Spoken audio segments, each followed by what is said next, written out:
गुदगुदाती है ये, हंसाती भी है, पर थोड़ा थोड़ा रुलाती भी है।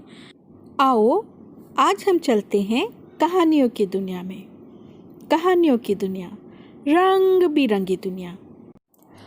आज मैं आपको अकबर बीरबल का एक किस्सा सुनाती हूँ। कहानी का शीर्षक है मनहूस कौन। बादशाह अकबर के दरबार में ढोलूमल नाम का एक दरबारी था। वह खुद को बड़ा विद्वान समझता था, लेकिन हकीकत यह थी कि वह एक मूर्ख और अंधविश्वासी व्यक्ति था। एक दिन वह बादशाह को बताने लगा कि नगर में मोलू नाम का एक ऐसा व्यक्ति है जिसे देखने वाले पर दुर्भाग्य टूट पड़ता है। जो कोई भी उसकी शक्ल सुबह सुबह देख ले, उसका पूरा दिन खराब हो जाता है। पूरी बात खुलकर बताओ, बादशाह ढोलूमल से बोले। महाराज, पूरा नगर यह बात जानता है। पता नहीं आपको यह बात अभी तक पता कैसे नहीं चली।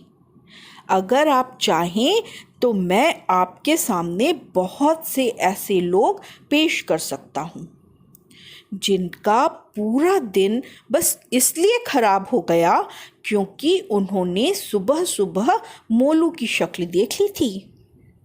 ढोलूमल इस तरह बोल रहा था जैसे बहुत बड़ी बात बोल रहा हो। क्या बेवकूफ़ों भरी बात कर रहे हो? बादशाह ने बड़े आश्चर्य से कहा। इस तरह की बात संभव नहीं है। कल मैं सुबह सुबह उसे बुलाकर उससे मिलूंगा। इस तरह दूध का दूध और पानी का पानी हो जाएगा। यह कहते हुए बादशाह ने मोलू को अगली सुबह अपने सामने पेश करवाने का हुक्म जारी कर दिया।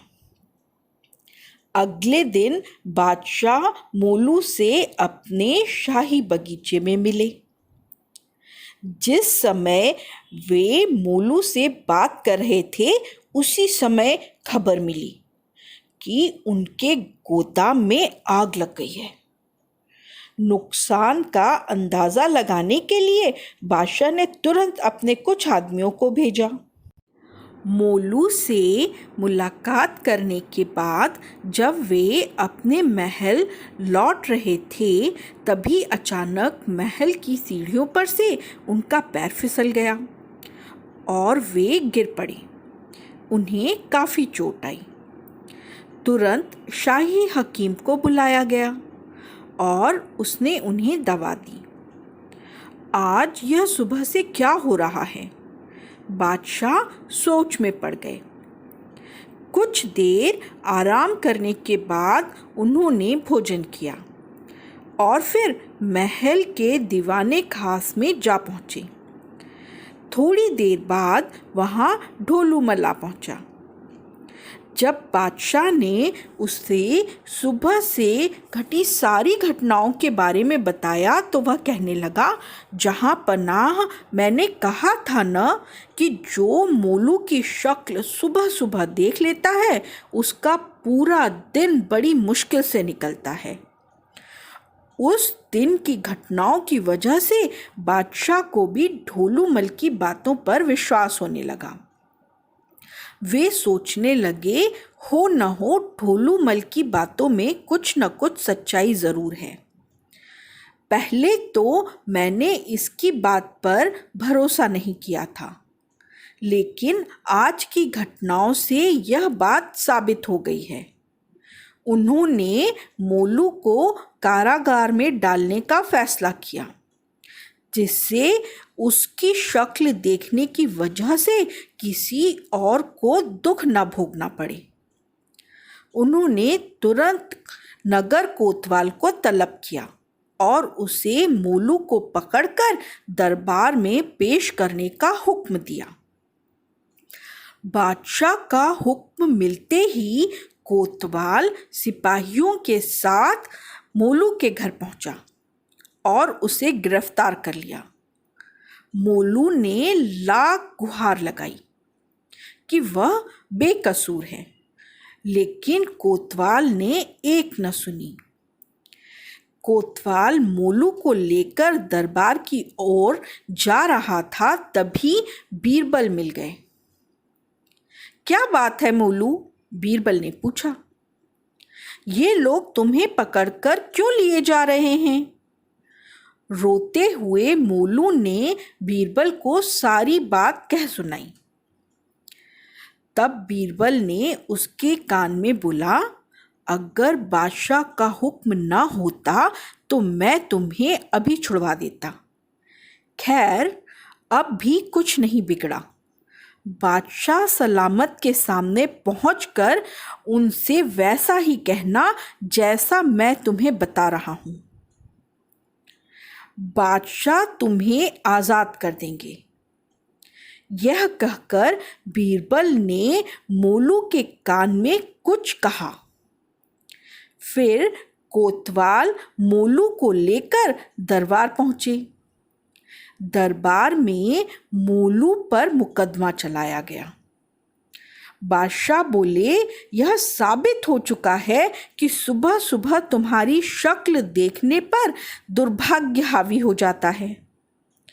अगर तुम्हें अपनी सफाई में कुछ कहना है तो बोलो। मोलू बोला, जहां पनाह मेरी शक्ल सुबह सुबह देखकर कुछ नुकसान उठाने की वजह से आप मुझे कारावास में डाल रहे हैं। थोड़ा बहुत माली नुकसान आप जैसे आजिम शहंशाह के लिए कोई मायने नहीं रखता। रही शारीरिक चोट की बात, तो कुछ दिनों में ठीक हो जाएगी।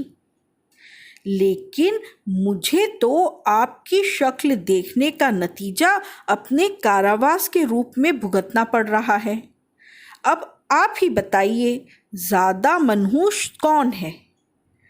मोलू की बात सुनकर बादशाह समझ गए कि यह बात कहने का सुझाव उसे बीरबल ने ही दिया होगा। वह एक तरफ सोचने पर मजबूर थे कि वे क्या करने जा रहे थे, दूसरी तरफ वे बीरबल की बुद्धिमानी के कायल हो चुके थे। उन्होंने मोलू को मुक्त कर दिया। मोलू बादशाह और बीरबल का गुणगान करते हुए वहाँ से वापस लौट गया। ये थी मोलू की कहानी, अकबर और बीरबल के साथ। आपको कहानी कैसी लगी? अगर अच्छी लगी तो कल फिर मिलेंगे। आज के लिए इतना ही। ये थी कहानियों की दुनिया, हंसती खिलखिलाती कहानियों की दुनिया। गुदगुदाती है ये, हंसाती भी है, पर थोड़ा थोड़ा रुलाती भी है।